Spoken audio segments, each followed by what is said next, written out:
when Mathias would cry, she would stay up and wait with me at night.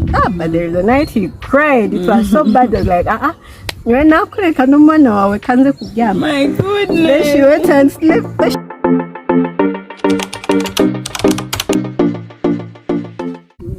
Hi guys, welcome back to my channel.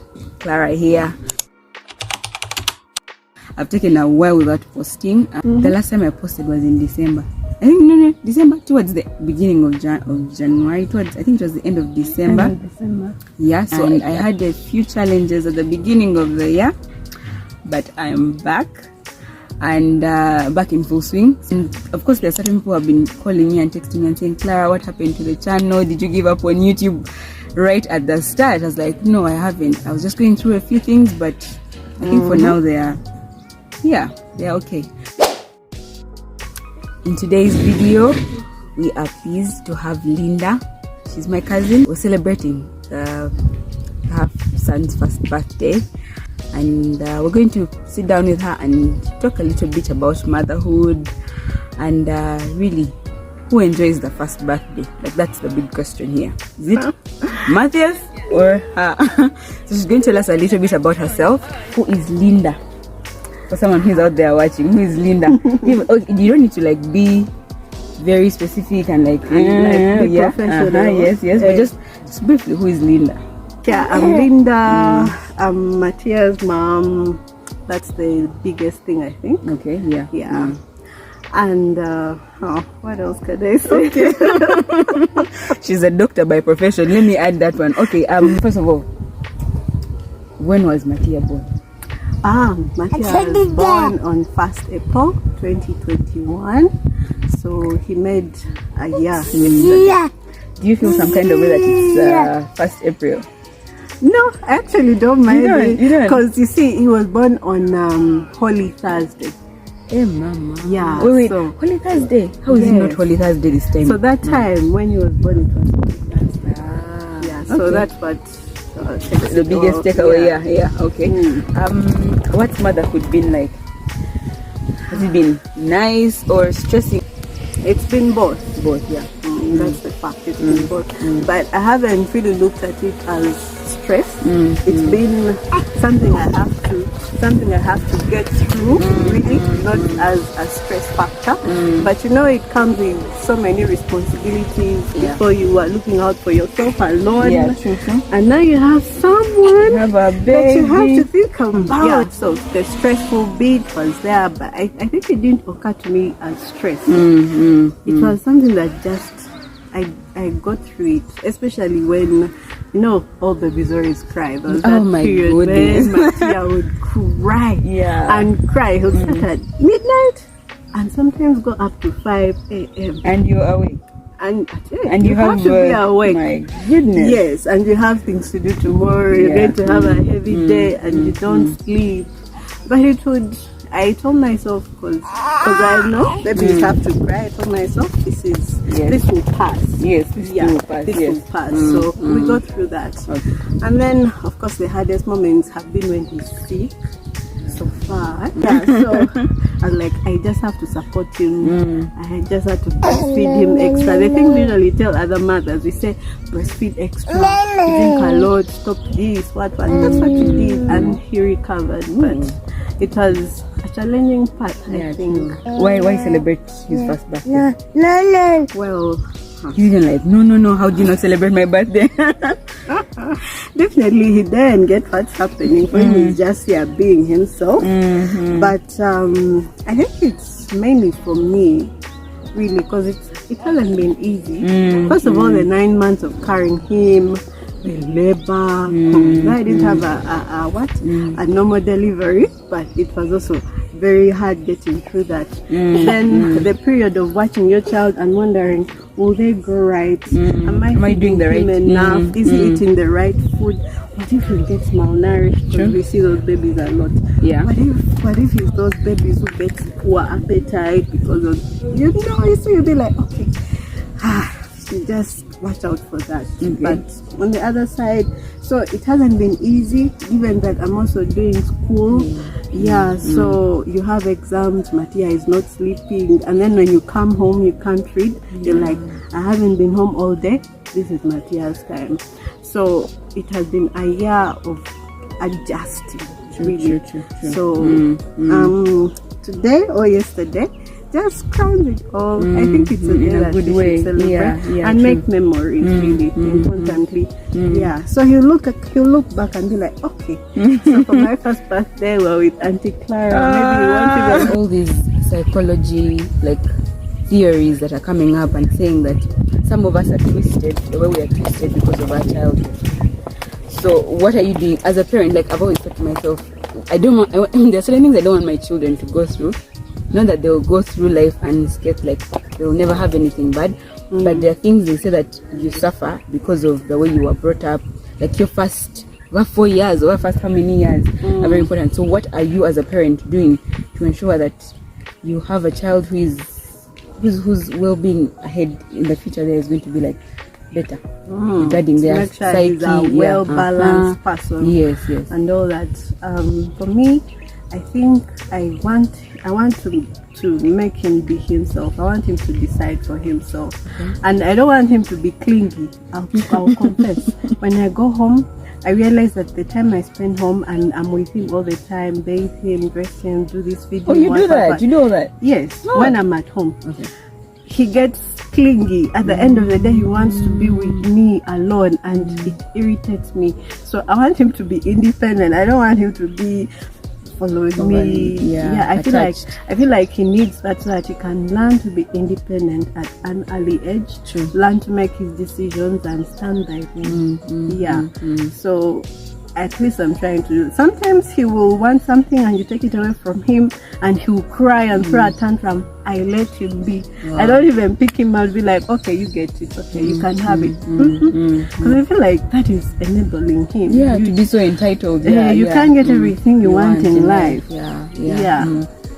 I also intend to let him be himself. I want to be able to steer him in the right direction, but just try and let him be himself as much as possible. Who do you think which people have been so instrumental in your bringing up of Mathias? I don't think you've done this alone. Definitely. Family, friends. During my pregnancy, because I was way this side, Daniel was the other side, so I was basically alone. I was staying alone, but I actually didn't see it as an issue because I had other things happening. It wasn't about pregnancy. I was doing school, so you get up, you work, you show up. So that got me through it. So school really helped me through. And then I had a very good support system. You guys, my colleagues, my friends. Then I did tell my parents I was pregnant for a long time. Oh yeah, how did oh god. Yeah, but then once I told them, they were very, very supportive. My mom, God bless her soul, she came. I remember thinking, I don't want to be that mother who brings the mom to come and spend sleepless nights because they have delivered. I don't want to put my mom through that. But she insisted and she came. And when she was around, I realized why. Why it's important to have. Yes. Oh my God. If I didn't have her in those first months when Mathias was a baby, I don't know how I would have handled. So why didn't you want her there? Because you were a doctor and you think you know everything? Yes. I thought that it would be stressful for her, leaving everything she's doing to come and be with me for a whole month. That's a big sacrifice. But I learned that after I became a mom, I realized that you can do anything for your child. When Mathias would cry, she would stay up and wait with me at night. But there's a night he cried. It was so bad. I was like, my goodness. Then she went and slept, but she couldn't sleep. I was crying, so she came back and we sat and until he finally slept. Because even my brother Nelson, she kept telling me stories about him that was also a difficult baby. He used to cry, so that would get us through it together. So what advice would you give to new mothers out there? Of course, based off the experience and you being a pediatrician. In the making. Okay, yes, in the making, yes. one thing I would tell them is that motherhood begins with you. Actually, a child's life begins when the mother decides to make room for them in their life. As long as you decide, I want to have a child, you start to make room for them. You be like, okay, my child would need this, decide how to do this. My child would need this, let me make this decision and put this aside and that kind of thing. So once you make that decision that you want to be a mom, it gets easy. Because every challenge, you'll be like, you don't even see it as a challenge because you wanted it. So you deal with it. How about financial, my dear? Don't you think you need to prepare yourself financially? Like I've always thought, like before having a child, I'll need to have all this amount of money I'm making. I need to have a car. I need to have, like that's what I have in my mind. And let me tell you, it doesn't work like that. It is hard to tick all the boxes. I used to think I should have a car. How am I going to move on a border when I'm pregnant? Yeah. But I did, and we turned out fine. Yeah. True. So you choose, because when your mindset, when you decide, somehow things fall in place. Things which you thought were impossible become possible. Yeah. So once you change your mindset, things fall in place. You find that, hey, I have some money, you put it aside, because everything starts to get organized in the line that you're going to have a child. Priorities change along the way. As you mature, I realize there are more important things in life than what you think. Maybe you thought, So things change. Once you have a child who is healthy. But speaking on body, is there anything that changes? Is that postpartum depression? The body changes. Did you see anything there? Yeah. Oh my God. On the third day after delivering, my breasts were like this. I was like, oh my God, I thought this is going to be a permanent thing. Like they were huge, Clara. I slept. But I saw you and you didn't have baby. Was it that? After some time. There is a thing they call lactogenesis, when the breast milk is starting to really, really be made. Yeah, so the breast was so big. I was alarmed. I was like, Jesus, am I going to be this woman with... Oh my God. That was one thing.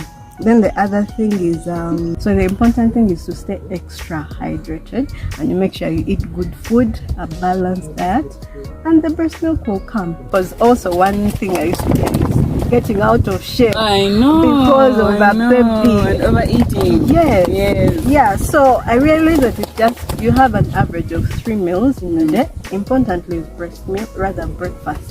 Have good breakfast that is balanced, have a fruit, have cereal, have this and that, and then you keep drinking during the day. And then also have lunch and have dinner. And make sure you eat balanced diet. Like not those things of a plate full of rice, meat. No. Eat a vegetable.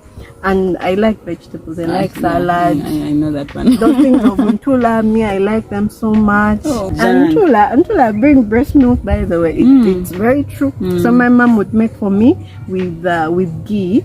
She would call it a mashta. So she would make it for me and she would tell me to kuta. And sometimes she would put mushrooms. It would really be nice. So breast milk would come. When to have the next baby? I think that's important. Don't you think? Like to Nanti when they say, people have already said, tell me Mathias that thing, yeah. Do you get offended? I don't get offended, but it's the mindset, it's the culture, that's what people think.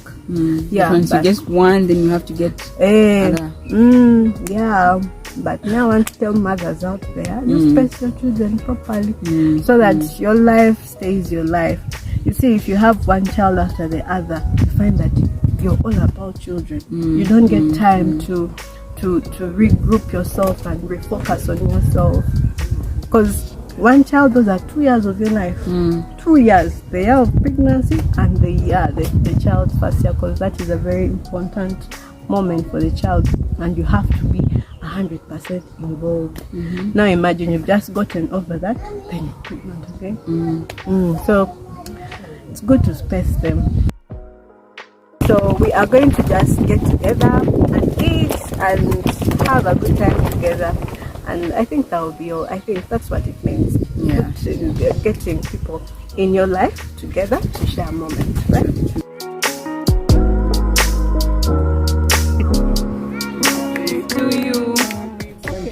to you. Hey! He can't. Him.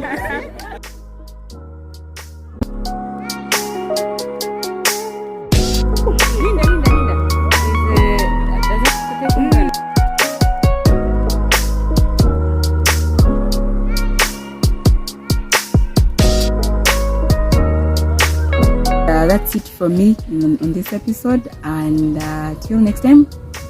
But don't forget, like, comment, subscribe, and for the love that you continue to give me, I appreciate. And please give feedback, constructive feedback, of course.